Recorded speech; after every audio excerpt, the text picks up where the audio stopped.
Voilà, je vous présente le nouvel album des Indispensables, hein, qui s'appelle Les Faussaires du Logos.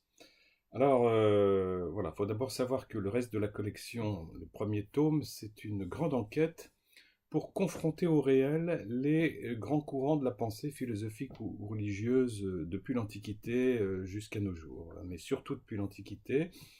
On s'aperçoit que chaque philosophe ou prétendu tel, hein, chaque religieux, chaque prétendu sage, mage, a essayé d'expliquer le monde à ses contemporains, et évidemment en évoquant des représentations du monde. Est-ce que le soleil est éternel? Est-ce que l'univers est éternel? D'où viennent les êtres vivants? Vous voyez, comme à l'époque, depuis l'Antiquité, il était absolument impossible de savoir qui avait raison dans ce genre de débat. Eh bien, euh, eh bien voilà, ça laissait la part belle à n'importe quel inventeur de monde. Et la nouveauté, si vous voulez, c'est que progressivement, grâce au travail des hommes et des femmes qui ont fait de la recherche, qui se sont heurtés à des os, hein, à des os, comme on dit, des difficultés, et bien progressivement, on a appris à se forger les lunettes, hein, les lunettes pour apprendre à lire cet univers dans lequel nous naissons. Voilà, quand il s'agit d'étudier des choses tout petites, eh bien, on prend des lunettes qu'on appelle microscopes. Quand il s'agit de regarder les étoiles, l'univers, ce sont les galaxies, eh bien, c'est les télescopes. Vous voyez, c'est toujours de la vue, c'est toujours de la lunette pour apprendre à lire. Bon, et ça, c'est le boulot des sciences expérimentales. Alors, ces sciences expérimentales, depuis qu'elles ont énormément progressé, nous permettent de faire la part du vrai et du faux dans tout ce qu'on nous a raconté sur le monde et tout ce qu'il contient.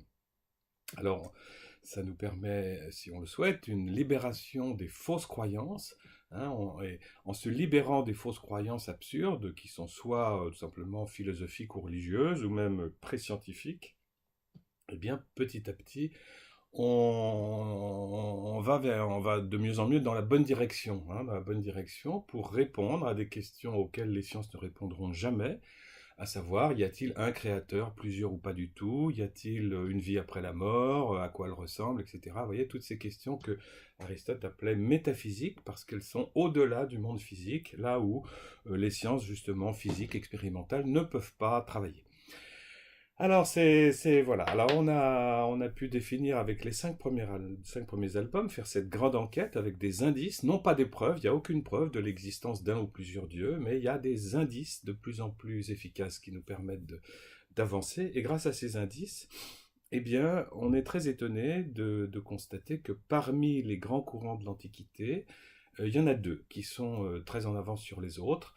Alors, il y a celui d'Aristote, qui s'est trompé sur pas mal de choses, mais a eu raison sur ce qu'on appelle la théorie de l'information, hein, sur le fait que tout vivant, plante, animal, homme à son époque, tout vivant est d'abord de l'information qui donne des instructions aux atomes pour créer, fabriquer tel ou tel organisme, comme on dit, selon son espèce. Et c'est également ce que confirment les Hébreux d'ailleurs, mais Aristote d'ailleurs justement n'est pas premier. C'est une autre pensée, un autre courant qui a le mieux expliqué la création du monde, le système du monde tel que nous le découvrons par les recherches des sciences expérimentales. Ce sont les Hébreux finalement qui ont le mieux décrit dans quel ordre était créé ce monde. Vous voyez, dans les 6 jours de la Genèse, qu'il ne faut pas prendre pour des jours de 24 heures, donc la création n'a pas eu lieu en une semaine, ça c'est la grande découverte du début du XXe siècle. Teilhard Chardin qui disait nous ne sommes pas nés dans un cosmos tout fait, mais dans une cosmogénèse en cours de création. Eh bien, il avait raison, c'est ce que confirment toutes les sciences. Lui-même était géologue et paléontologue, voilà. Et il nous confirme finalement tout ça. Et on s'aperçoit que vu sous cet angle, la Genèse biblique est la représentation du monde qui est le plus fidèle au réel que les sciences expérimentales découvrent progressivement. Donc ça met en colère pas mal de monde parce qu'on a beaucoup critiqué les Hébreux bibliques, on a considéré que c'était pas de la, de la connaissance, mais de la vulgaire croyance. Et pourtant, il y a de l'intelligence là-dedans, et pourtant, il nous donne une description du monde qui est compatible avec le réel. Ils n'ont pas fait un discours scientifique, hein, le mot science n'existait pas, le concept non plus, pas plus que les autres civilisations.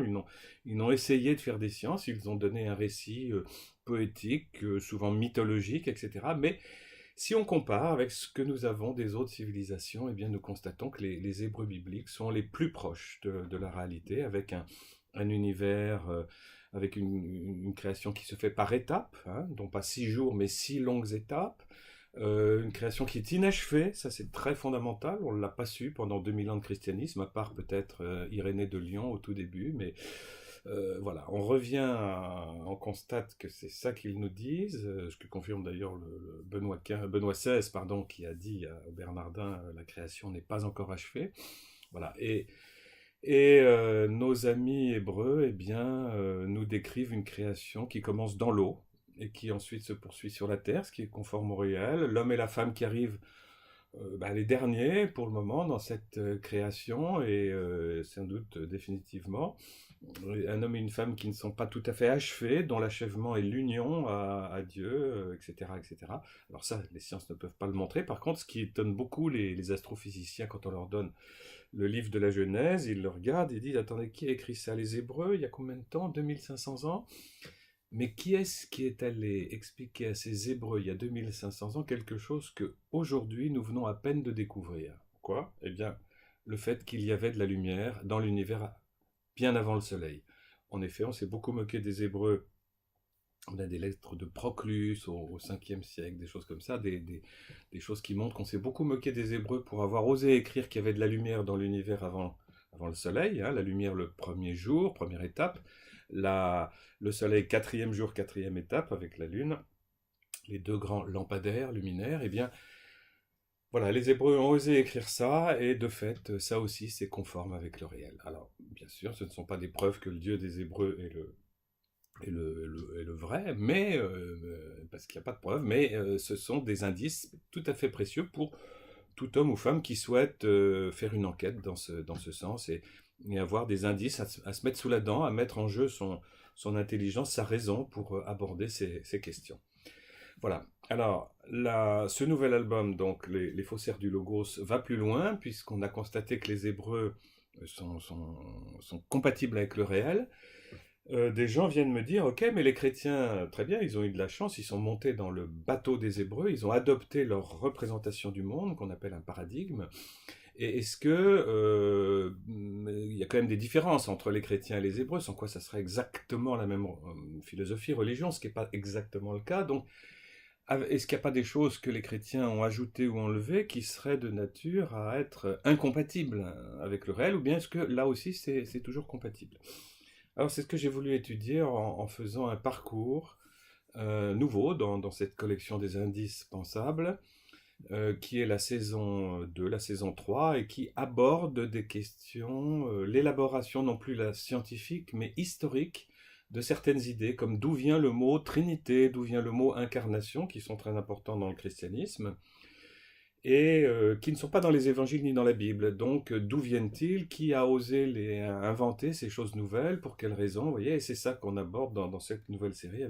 Et les Faussaires du Logos racontent un épisode tout à fait étonnant où finalement, des faussaires, des vrais faussaires, hein, des gens qui ont fabriqué des faux documents sont entrés sont entrés en scène et ont perturbé finalement cette aventure de la pensée des pères pour essayer de mieux comprendre qui est Jésus, hein, entre ciel et terre.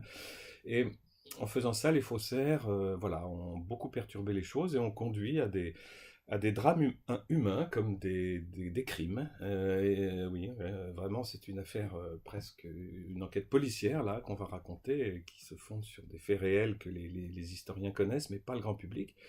Et puis par ailleurs, eh bien, ils vont perturber le fonctionnement intelligent normal de la pensée à cause justement des fausses informations introduites dans le système. Voilà. Donc je vous souhaite une bonne lecture avec les Faussaires du Logos et venez me questionner. À très bientôt, au revoir.